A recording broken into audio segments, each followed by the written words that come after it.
So, hello, audience. I am Daniel Yates, and we are here with the brand new state herpetologist from Utah, right? Yep, that's correct. Well, I've been in the position about 6 months now. Okay, that's is that fairly new for a state herpetologist? Still, kind of, is it? Yeah, that's definitely. Yeah, they say about 1 year in the job with management positions. Okay, good. And I often start out with like, how did you come into the job? That way, people at home that actually want to do what you do can know how to do that a little bit. And how have you? Because most people have at least been in the job for over a year, so it's really nice to have that really fresh perspective for the people at home. So can you explain what's your background? How did you get the job?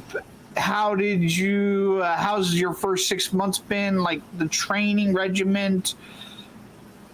Yeah, I'll just go into some history. So I started working with the division as a graduate student. So I was a graduate student in the Savitsky lab at Utah State University and primarily studied snakes that eat toxic toads.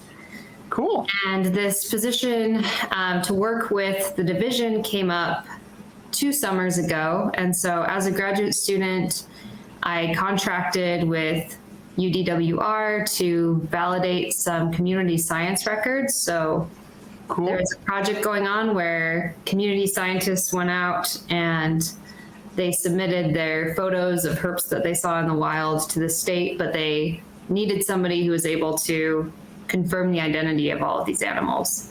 So I worked on that, and then I froze there for just a second. Oh, sorry. That's okay. No, I've been noticing it more and more on most people's podcasts that they're getting that freeze. Mm-hmm. So I'm wondering if it's something with StreamYard. Oh. Okay. Yeah, things look good on my end, but I'll back up a little bit. So I started working on this project, identifying animals, identifying Utah herps. I'm from Utah, and I grew up catching lizards near the central part of the state. So on top of my professional experience, I also knew a lot about the herps in Utah and was able to identify them fairly quickly. And so it really set me up to do well as a grad student contractor for this particular project. And that's how I developed the relationship with the state. When I was near the end of my PhD, I applied for this position, and it was a pretty rigorous interview process, but made it through and then got started as the state herpetologist. What does the interview process like? What made it so rigorous? So the resume format for agency jobs is more of a long format than, say, just a regular CV. And so it's very detailed in the type of work that you've done, who you worked with, what came out of that work. So whether you filed a report or published a paper.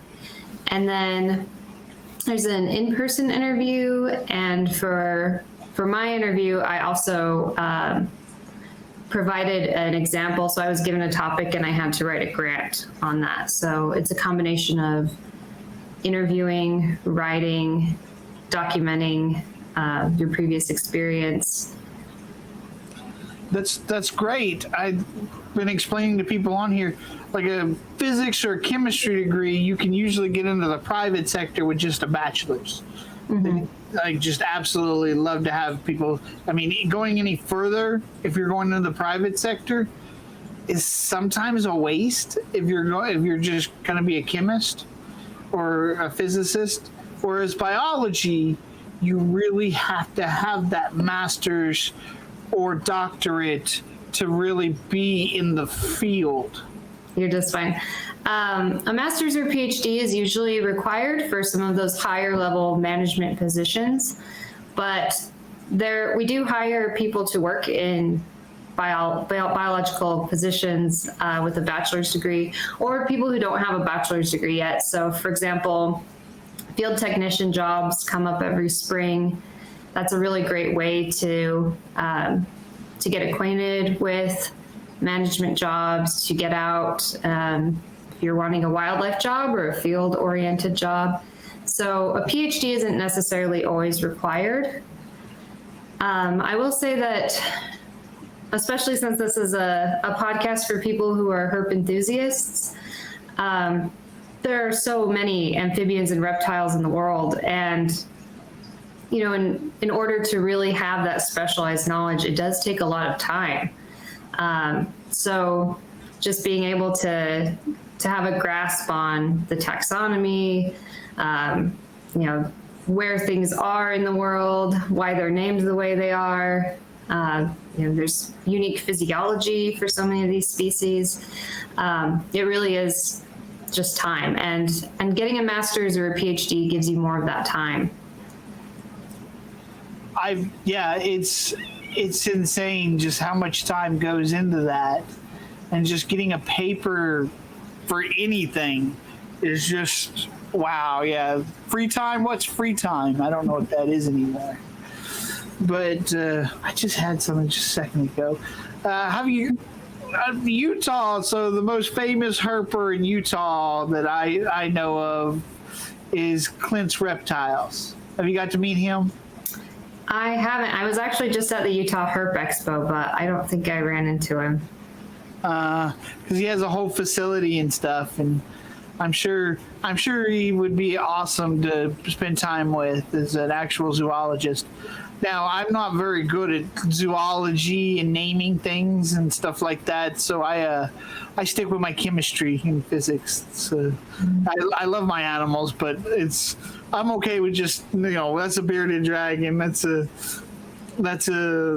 poisonous toad. So I went over your website last night. I really didn't go over the main stuff, just the stuff that she sent me, because for the past year now, I've been thinking of there should be a law that requires people to take a test before owning an exotic. And I took your test last night. I was on a guy's podcast. He's actually in one of your ecologies. He's a disease expert. And I was on his reptile fight club, and I was telling him about that, and he goes, Utah has that for collecting native wildlife. Mm-hmm. How does that work? Because I took the test last night, and I loved it. I was like, no, this is where we should be headed as a community, because it was basic, it was doable, and it was massively helpful for a beginner. Right. So this is a great way to get into a few things. So in the state of Utah, to have a herp collection license, you need to first take this short course and then take a test. And the point of it is to educate you about Utah herps, and then also make sure that you are aware of the laws and the collection parameters, and also just have sort of a general knowledge of where you're going, what animals you might run into, and that sort of thing. So, a lot of habitat is going to overlap. And so if you're going out looking for, say, collared lizards, you might also run into some rattlesnakes. And so knowing just how to be responsible when you're out herping, it's just a good thing for everyone to do before they get out. And so that's sort of where that came from initially, but we also have specific parameters for animals that you can take, animals that you can't take. So for example, we have a unlimited collection list, which is animals that are not protected, that are fairly common, that don't pose a health risk. I shouldn't say unlimited, there's still some limits, but they're not, the numbers aren't as small. And then we have these prohibited collection animals. So that would be something like a Gila monster. Sorry, it just did it again. Oh, So you had because it said that there was 3 types. There's your control, your non-control, and then there was another one I can't think right off the top. prohibited. Prohibited, yeah. The prohibited was the first one, and then it was not controlled, and then controlled, which controlled was the ones that were more likely to be almost less limited on the taking of them, whereas not controlled had more regulations to it, while prohibited was really regulated. Yeah. Am I correct? So prohibited animals are usually animals that have some sort of conservation status or risk, or it can be something that is venomous, something that most people would not be able to house or collect safely. So something like a rattlesnake, a Gila monster, which is both a species of conservation need and venomous, desert tortoise, which are federally listed, things like that. And then controlled or, significantly limited collection is going to be animals that may be at risk, or that maybe we need to collect more information on, or they don't get into the state as much, and so the populations are only in a specific area, or their populations are small or limited. So that would be something like a chuckwalla or a king snake. And then the last category is things like a slide blotch lizard, fence lizard, very common species. I was playing a video game the other day, and Horizon Dawn West actually has chuckwallas in it. I was like, that's insane. I love that lizards and stuff are being included in just wild animal stuff, like in just the media in that way. It's just, I thought it was fascinating. And so, yeah, I've never seen I don't think I've seen too many chuckwallas. I'd love to, because I hear the phrase because of the people I listen to as podcasts and stuff. Yeah, they go herping out that way. They're really unique, and yeah, outside of the southern corner of Utah, I haven't heard very many people talk about chuckwallas. So, talking about conservation, so what is some of the conservation efforts that are happening in your state now? Right. So one of the big species that a lot of people hear about think about when they think of Utah herp conservation would be the Mojave Desert tortoise. And for Mojave Desert tortoises, we have the Red Cliffs Reserve, which is a large area of land that's been set aside. So we have tortoises that are out living on the reserve. Sometimes if we need to relocate a tortoise because it's in an area nearby where it's at risk, we can put it on the reserve. But we monitor those animals, and Utah has done a really great job in securing areas that are good habitat for desert tortoise, and our desert tortoise program is doing quite well. We also have there are several herps that we manage that are of conservation need. Boreal toads are another big species, and we have this great community science program that's run by the Utah Local Zoo, and they actually take community scientists out and they survey wetlands and they find boreal toads, and they also do some habitat monitoring. And so some of the biggest threats to amphibians globally are the chytrid fungus, and then also loss of habitat. And this project really uses community scientists to go out and find boreal toads, and also find areas where they are living or might be living or might be able to live. And it gets people involved. So, if you go out and you you get experience with something and you're able to, you know, find a toad in the wild, it's likely to increase the amount that you care about it. And when you hear about it in the future, those memories are going to come up. And so that community engagement, I think, has been really important for all of our species that have a conservation need. Yes, I mean, it's one of those things that I keep saying nowadays, because I hear people use empathy, and I think they kind of use it wrong. And so it's like, what's more important than empathy is who you spend time with. So if you're spending time with people that actually spend time with the actual animals, at least that, you're more likely to actually care about the animals themselves, at least have an idea of it. Here, I can't tell you how many times nowadays I hear people that I talk to all the time talk to me about how they're good with the lizards that live in their walls because it eats the bugs. They're like, I'm not mad about it at all. Like, it's like, no, go, buddy, go.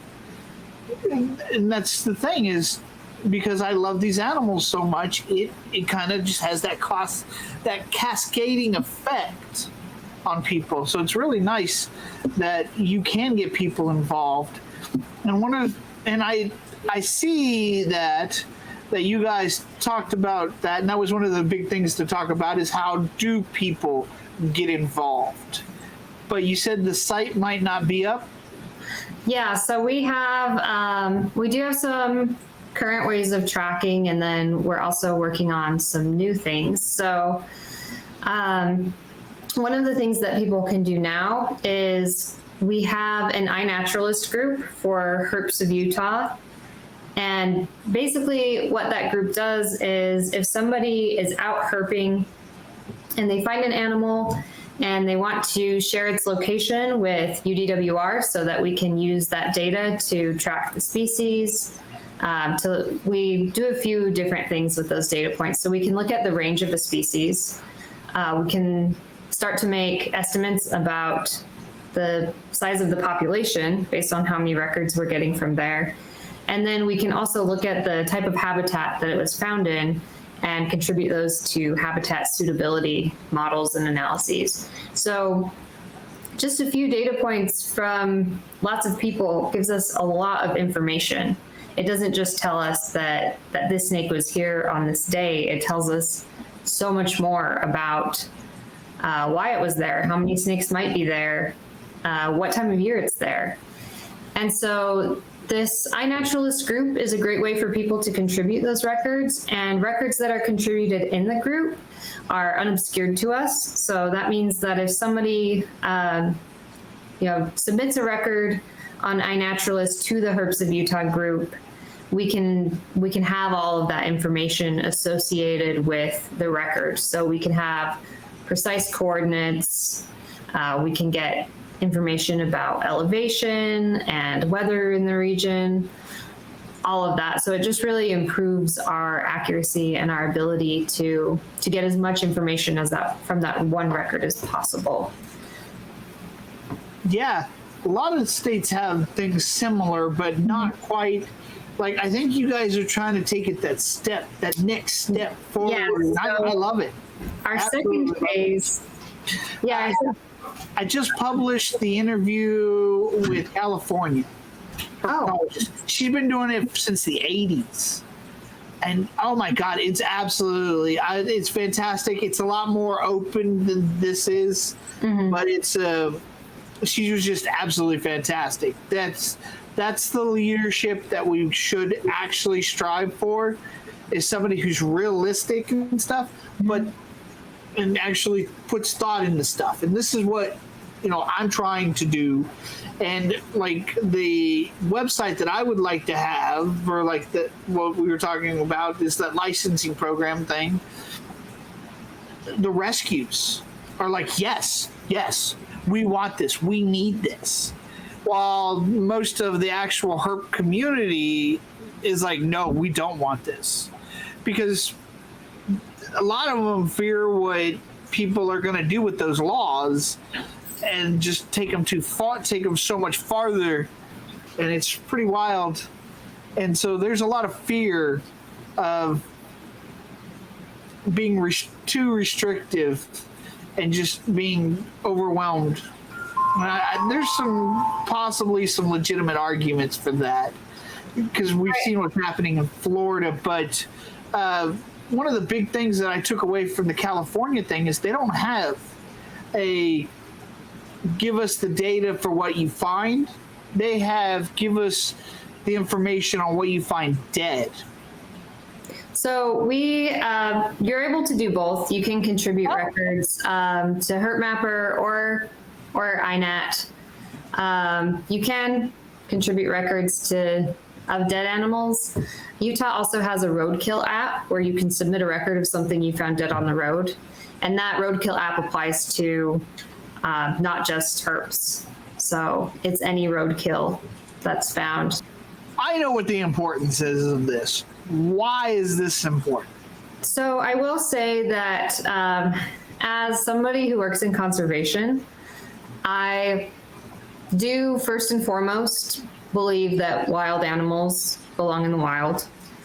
I mean, we do get something out of taking some native animals from the wild, especially when it comes to outreach, education,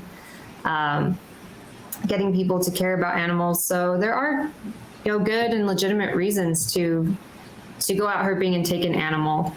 But I would say that I do caution people about excessive collection, because once you remove an animal from the wild, it can no longer contribute to the population. So even if that animal's alive in your house, it's biologically dead, right? It's not going to go out and create more lizards. And so I think that Utah has a really great and really responsible herp community. There's a lot of communication that goes on between our community herpers and the division. And I feel like we've really reached this pretty harmonious relationship. Sorry, you just froze for just a second again. I was just saying that I think we really have achieved this really nice harmony in the past few years, where people who do care a lot about herping and the species in Utah get to interact with those animals, get to maybe even collect a few of those animals, but we were able to develop a relationship where we trust each other, and I think that's really important. That is literally what we should be doing. Like, there's conservation for people out there, because there are people out there like, well, I want to save all the animals. The hunting's bad. It's like, not necessarily. It's weirdly, if we like the black bears here in Missouri, there's a couple of licenses that get put out every year because we don't want them to overpopulate and kill themselves off by eating too much. So that's a conservation effort. So to look at it kind of like if we hunted the lobbyists and billionaires, we would probably be more conservation friendly to people. It's weirdly, there's a point to that, but it's a lot of the animals that are in the community now are in the community. We can't really put them back into the wild, which is the problem with the ARC, suggestion that people have. So rewilding is something that people are working on, and that's why there's a difference between rescues and wildlife rescues, and understanding that they're already here. So learning to take care of them properly that way. So we do actually have to find this bond. I do have animals that were taken out of the wild. I didn't take them out of the wild, but I bought them knowing that they were wild animals and knowing that I would be more responsible than the average person would be, and then trying to get them to breed so we don't poach more out of the wild. That's something right there as a bond thing. So, I mean, my preaching is that if you're going to buy wild animals, you need to buy them with the intention of breeding. Otherwise, don't buy wild animals. And buy them legally, right? Yes. There's a paper that came out. Have you heard of the podcast Herpetological Highlights? I have not. They're both researchers in the UK, but I think I've heard of the podcast, but not the name. I'm terrible with names, so I'm not a biologist. I don't remember who. One of the guys from that podcast published a paper, I think, in a few years ago now.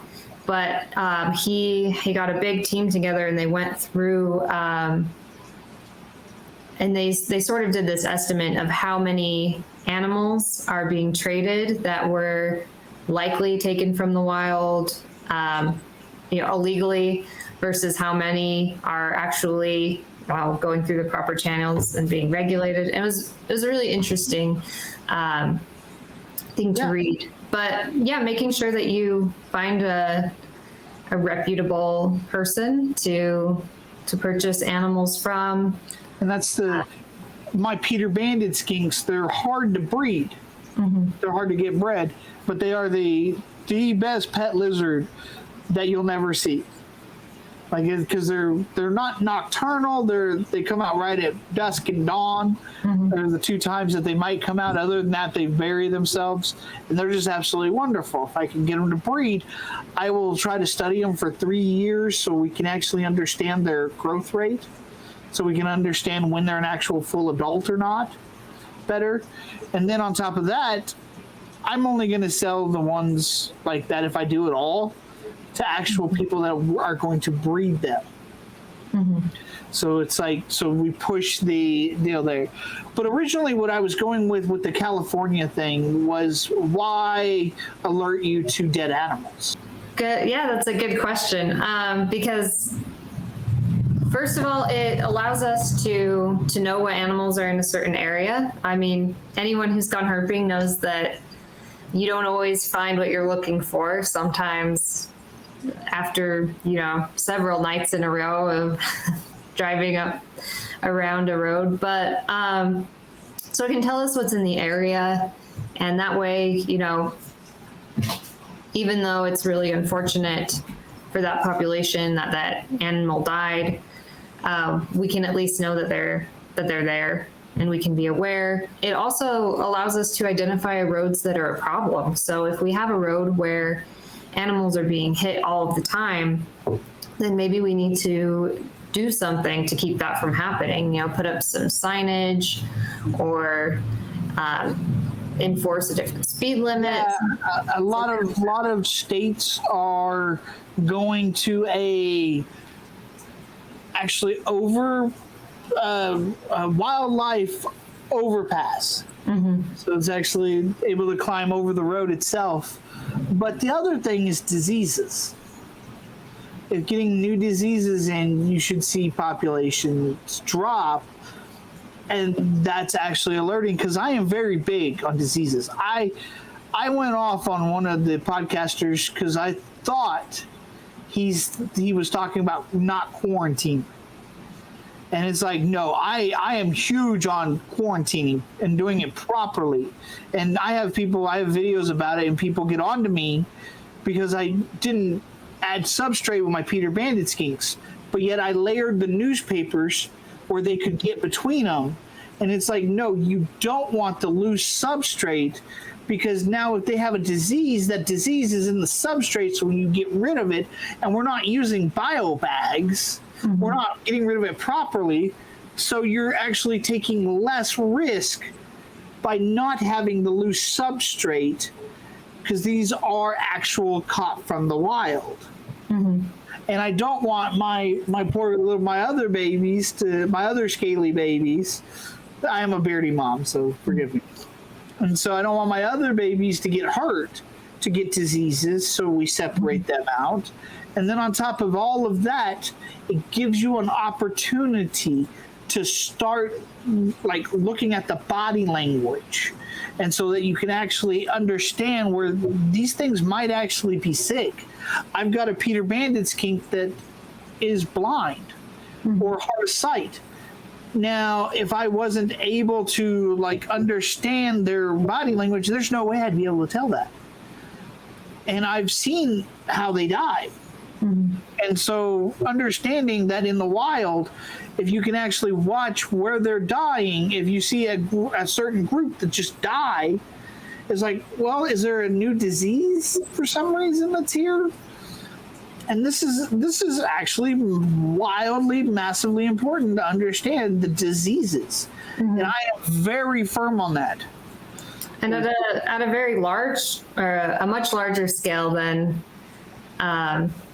we can look at diseases on multiple scales. We have chytrid, which is becoming an issue for amphibian declines globally. We have snake fungal disease, which is starting to be California mentioned it. We also have B-sal, which is a disease that salamanders get, but also some other amphibians. Ranavirus. So we have these diseases that seem to be spreading, and being able to track our populations, being able to know if they have it, how well they're doing in the face of it, and try and keep that from spreading. So, for example, in Utah, we have an issue with invasive bullfrogs, and invasive bullfrogs spread really well. And so being able to manage bullfrogs and making people aware just about, cleaning your boots between going to different ponds, doing things that will help to stop the human spread of chytrid is really important. Another thing is that we do have desert tortoises that get brought into the division sometimes. Usually it's because maybe it's a pet that escaped, or it's somebody who, they picked it up in the 70s. It's been living in their backyard its whole life, and now they're moving, and so they can't just put it back in the wild, so it gets turned into us. So we actually, when we get a desert tortoise, we assess its health. We assess whether or not it's wild or has come from maybe, somebody turned it in because it was theirs, or it was being bred illegally, or something. We get tortoises for all kinds of reasons, and we do quarantine them, and we do a health screening. And then tortoises that can't go back into the wild, either because they didn't come from the wild or because they are actively sick, get put into our desert tortoise adoption program. And so people in Utah can actually adopt a desert tortoise that isn't able to go back into the wild. There's a whole book about what you have. How long do they live? They live to be in their 70s about. Okay, so just remember that. Yeah, so you can, if someone adopts a desert tortoise, they can decide to will it to a family member when they fill out the paperwork, or they can decide to have it turned back into the division when they die. Couple of thoughts from me. My Peter Bandit skinks, I got one the other week. I bought because I knew it was sick. And she had pink spots on her, and I'm like, is it mites? I don't think it's mites. Because I tested, like I rubbed her down and I didn't see anything come off, but somebody thought it was mites. So I used mite spray on her, and I shouldn't have, because I didn't think it was mites. I should have trusted my guts. But she passed away within a week. Those pink spots I saw also on my boy, Carrie. He had those pink spots on top of his head. They actually look like blood stains. So that's the name Carrie. And so he's still kicking, but I think he's on his last legs. He's older, has some scarring and stuff. So what that's telling me is that, because I had another one that was young, and she very healthy looking, like super healthy, but died within a couple of days of me realizing that she had an upper respiratory infection that I needed to fix. So I ordered the medicine, and she died the next day, and I got the medicine the next day. Yeah, it breaks my heart every single time. There's no, oh, well, it just died. No, I end up spending the night bawling. But the deal is that understanding that, so we can see that diseases aren't necessarily always bad. because it shows us that the ones that survive the longest do actually have some immunity to it, is what that's showing us. While the others you're seeing as you're young, if it's just like if we didn't have modern medicine, chicken pox and stuff would probably have killed a lot of us, things like that. So it's really fascinating how that works. But the other part is when I did the interview with my state herpetologist, he's been doing it for years. He's actually been saving the hellbenders. You guys only have one salamander species or something? Yeah, we have tiger salamanders in Utah. So what he was talking about with like the hellbenders, saving them from actual fungal infections, is to actually heat up the water, but actually keep the water low, so that because what was happening is because it was heated up and they had the fungal infections, they weren't able to take breaths enough. So actually lowering that water level, they were able to get up and take a breath inside because the skin's where they breathe. I know you know that, but audience.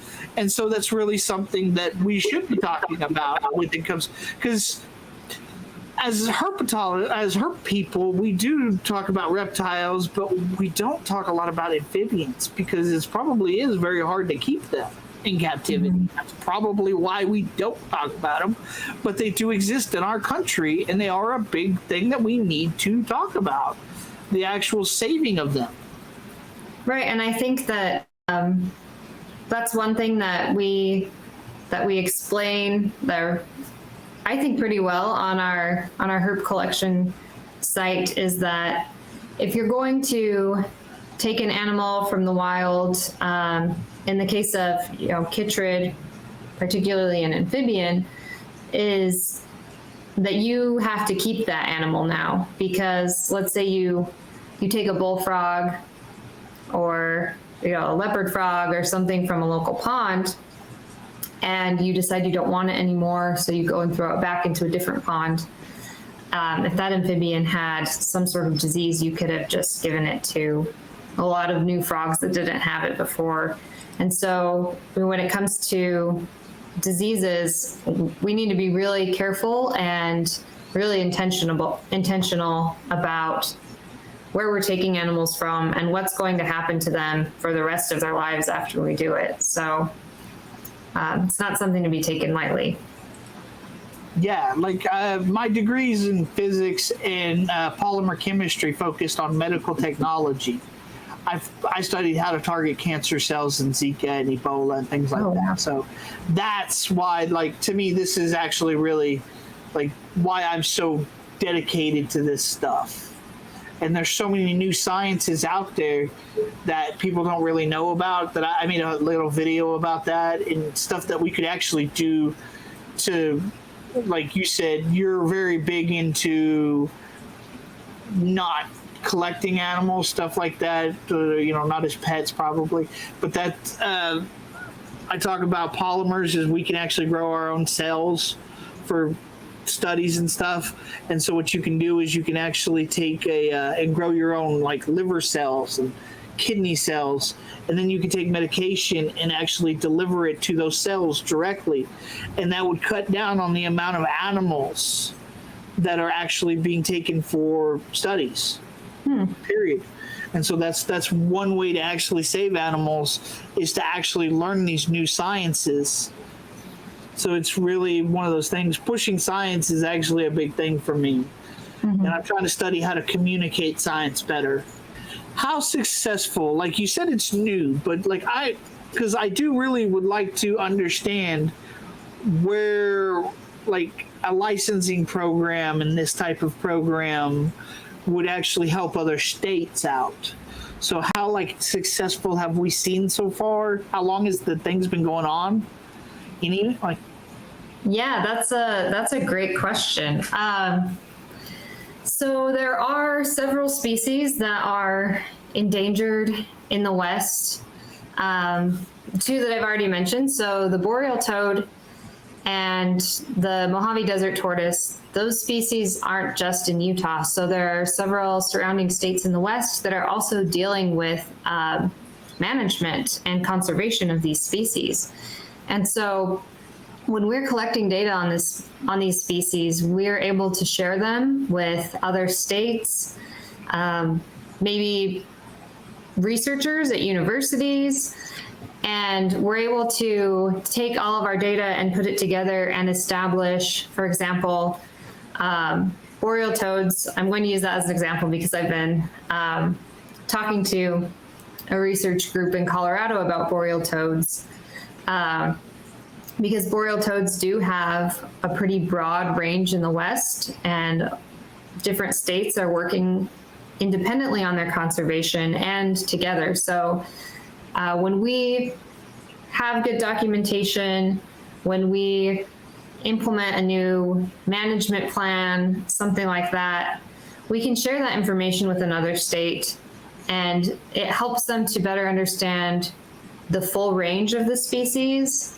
Help them to understand what's been working really well for conservation, what maybe hasn't worked as well. And so we're able to move faster with our conservation efforts when there is more data sharing. That is actually some positive things. And so that's another way to help animals, is to actually become a data scientist. It's another, I mean, there's so many avenues. It's not just as simple as you do this one thing and then you'll help everybody. There's no one thing. Mm-hmm. As long as you understand how to do studies and things like that, and you actually learn the actual sciences behind what they're doing, then there's no limit. I mean, just do it. Right. So we have these sort of management teams, and they consist of researchers, taxonomists, GIS scientists. So those are the people who are able to map where a species is, to do some analysis about the habitat where they occur. Physiologists who can assess their health and their disease risk, disease ecologists. And so really there are so many people and so many different disciplines that contribute to conservation. You don't necessarily have to have a PhD in herpetology to be involved in a large scale conservation project for herps. Yeah, no. How long has iNatural been around? I know the app has been around for quite some time. Our Herps of Utah group was started, I believe, 4-ish years ago. I'd have to check on the date, but that's something that the previous state herpetologist started that has really held up really well and has been growing. We also have it's called the Pickle Party. So one of our partners is the Bee Museum at Brigham Young University. And what they do is every fall, usually around October or November, they invite a bunch of field herpers from the community. So it can be people who work in biology or conservation, or it can just be people who engage in it as a hobby. So, people who work a totally different job, but they love herping. And they come together and we all pickle animals. So usually it's roadkill. It's animals that have been contributed to the Bee Museum, or that some of the students involved with them pick up on the roads. I get Bee Museum now that you say that. Okay, so you're talking about a museum of oddities type museum that actually has. It's a natural history collection. So it's like a natural history museum associated with this university. Okay. I believe the word bean, I think that was the last name of the person who founded it. Okay. But we get together and we pickle all of these animals that were found on the road, and it brings the herp community together physically in one location. And so there's a lot of people get to know each other. We see each other's names on iNaturalist and on Herp Mapper, which is another app, all of the time, but we get to meet each other. We get to talk about herps. I actually heard about that. I haven't heard about that. It's a great way to get feedback from the community as well. And so a lot of these ideas about how we can all contribute to conservation, how we can use electronic records, how we can make the most out of our trips to go herping, started at this event. Yeah, there's a guy on another podcast. He's in Georgia right now, from my understanding, learning to start fires to control stuff.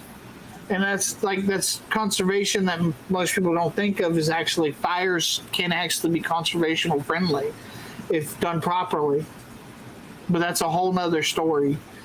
And it's very interesting. So, I mean, technology has really been helpful. And that's really cool. If people wanted to get laws passed in your state, that's a big thing that I talk about, is how would they go about that? I guess it would depend on, I mean, the context, what they are wanting to do, what the rationale would be. We do have a Utah Wildlife Board, and the Utah Wildlife Board meetings, you can attend. You can sign up to go present at one if there's something you're particularly wanting to make a case for.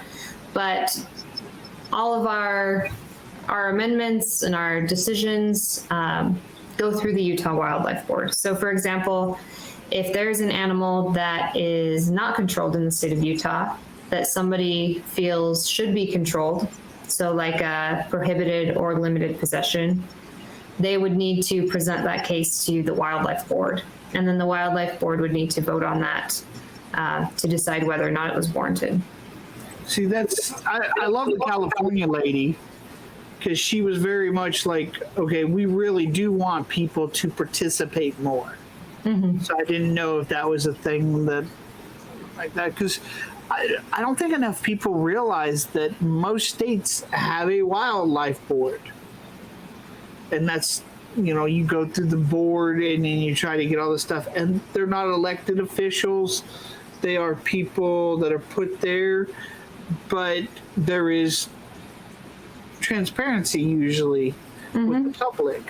Like they want to be, because they need your help.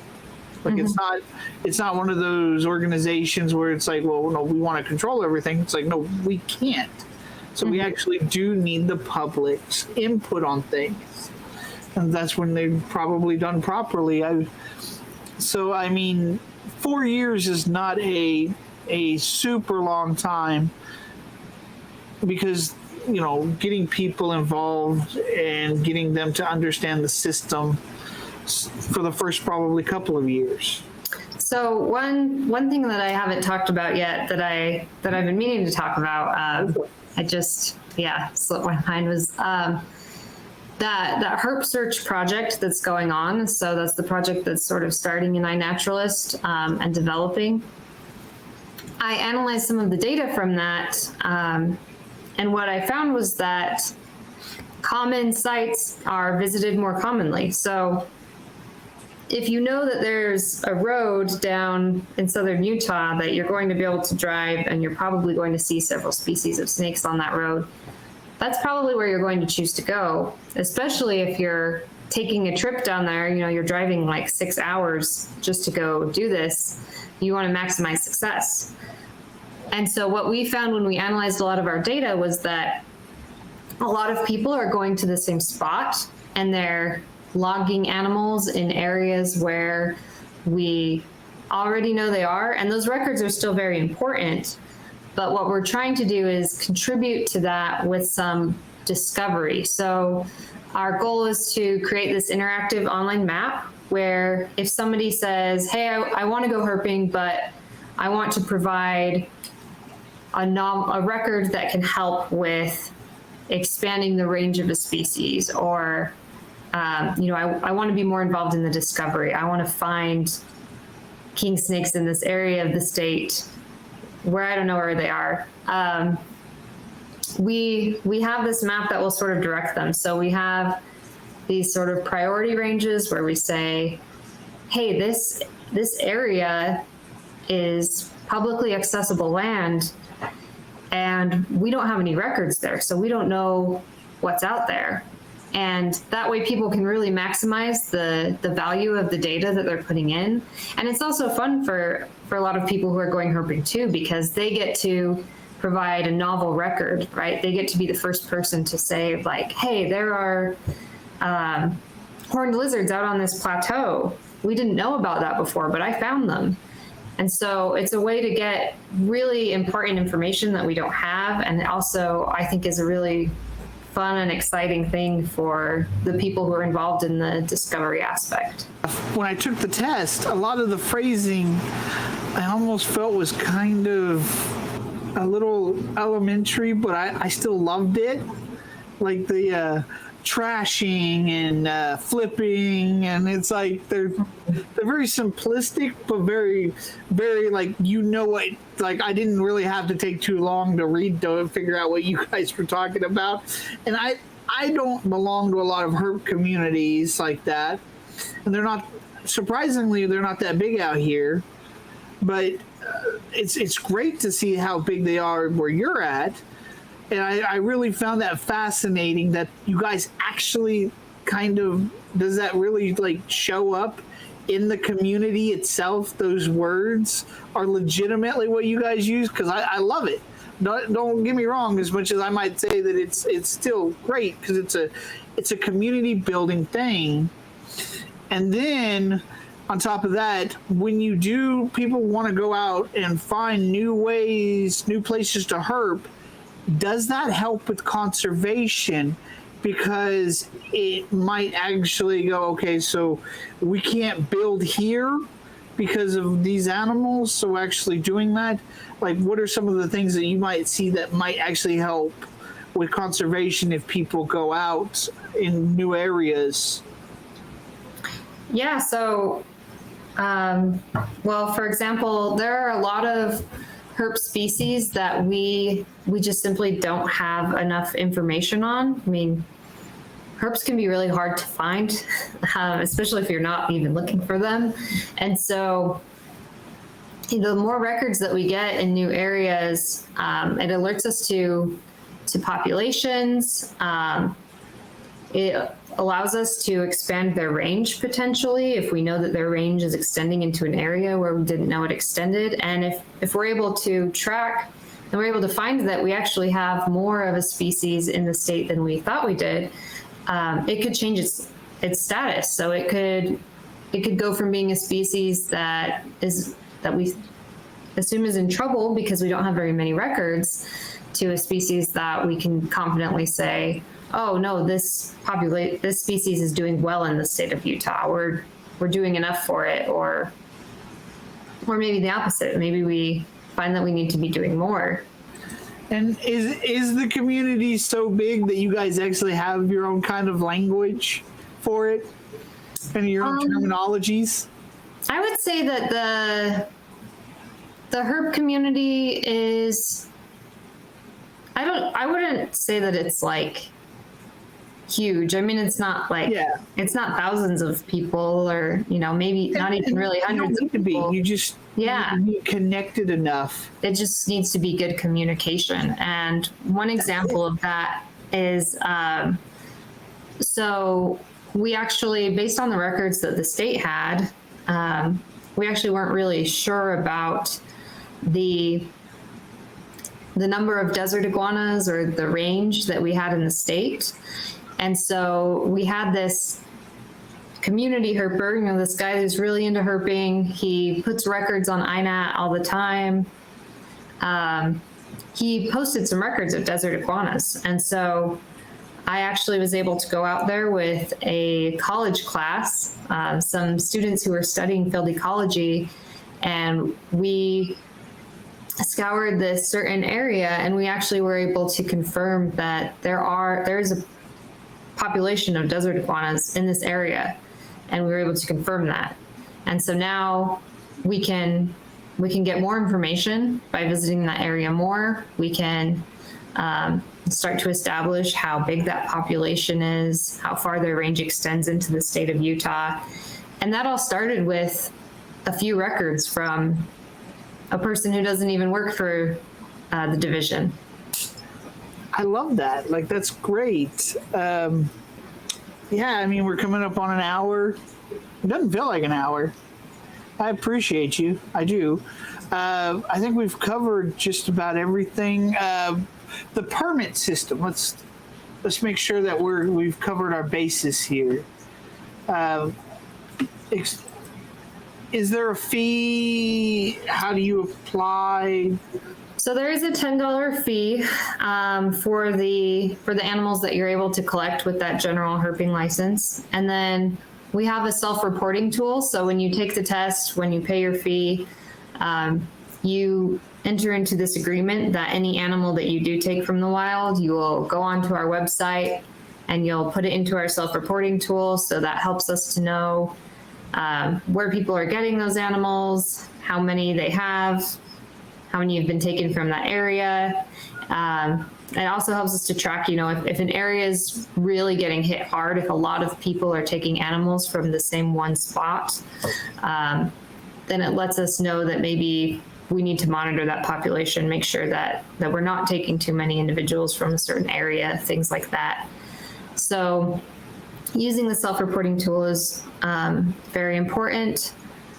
Also, things that are not covered under that $10 general herp license, you can still apply for a formal permit from the state, and you do that by emailing our permitting office. So, for example, we have people who do education and outreach, people who do rattlesnake aversion training, and so people who, for whatever reason, might need to possess a rattlesnake or something that's prohibited, they can still apply for a formal permit. And if they have, a good reason for taking a prohibited animal and a responsible plan for caring for it, then they could be considered for a permit. Let's leave off with 6 feet. 6 feet from a rattlesnake. Don't try to kill it. Don't try to do anything. 6 feet. If you can't stay 6 feet, get 6 feet. Exactly. Just period. There is no try to kill it. There is no try to hug it. There is no throw a rock at it. 6 feet. And I am always curious about the science behind some of this stuff. Like the 6 feet rule from coughing. In my head, I'm sitting here going, okay, so did they put out a bunch of actual trays? The God, what are those called? The slides, a petri dishes. Did they do that for 20 feet? And then they had people cough and they were able to see how far they were going. And so it's like, how do you determine that 6 feet is the appropriate? Well, I tend to err on the side of even more caution and say 10 feet, but yeah, it's the sentiment is the same as that, if you don't know what a snake is, don't approach it. And, a lot of people who receive a rattlesnake bite are usually trying to take a really good picture of it. And so they're getting in really close. And when you're taking a photo, sometimes you lean in and you don't realize how far you're leaning in because you're looking at the snake on your phone and not the snake in front of you. And so, I tend to say even further, or, be mindful of what you're doing. Yeah, that's the actual most important thing. And that is actually why I want the licensing, because good laws do not control people. They make people think. That's the point. It's just, you're not going to fix everything no matter what you do. Controlling is just going to drive people further away. So therefore, if you make a law that people can still get to, can still more than doable, they're more likely to do it and actually put thought into what they're doing. So therefore, I am very, very, I love it. I can't tell you any other word. Like, I love what you guys are doing with that. Thank you for doing it. Thank you for leading the country with that type of technology and that, because that's what we need to be pushing for the rest of the country. So it's just this simple test that a school child, as long as they can read, can take it. And it's just massively helpful. And I want to thank you for coming on. Do you have any last words or anything? I'd just like to say thanks for having me, and I'm really excited to go back and look at some of your interviews with other state herpetologists. I know, right? Like, every one of them had something different to contribute. And I love that. And it's just one episode I talked about the fact that you guys aren't really funded that well. Or maybe, I don't know about Utah. I don't know about how Utah's funded. But I am finding that conservation, so it's really a surprise when you can say that Missouri is better funded than a lot of other states for conservation. We actually have a tax for it.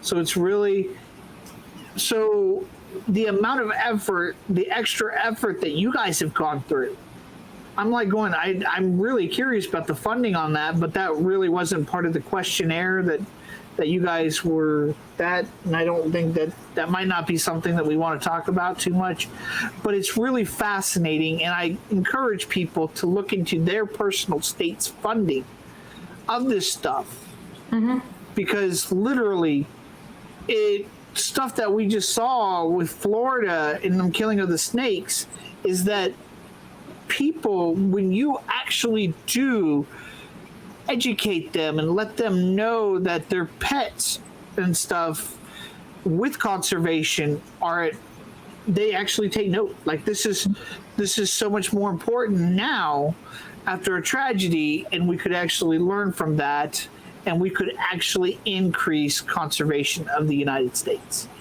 But you have to do it state by state. It's really fascinating. But yeah, so I very much encourage people to take more interest and effect into their states. So thank you again. I really appreciate this. And how do you say your name? Because I know there's no way I could. Oh, it's Mkepas. Mkepas. Yeah. Okay. Yeah. There's a reason why I'm a chemist. I'm a math guy for a reason. Well, thank you. Anything else? I think that's it for me, but thanks for having me, and have a nice weekend.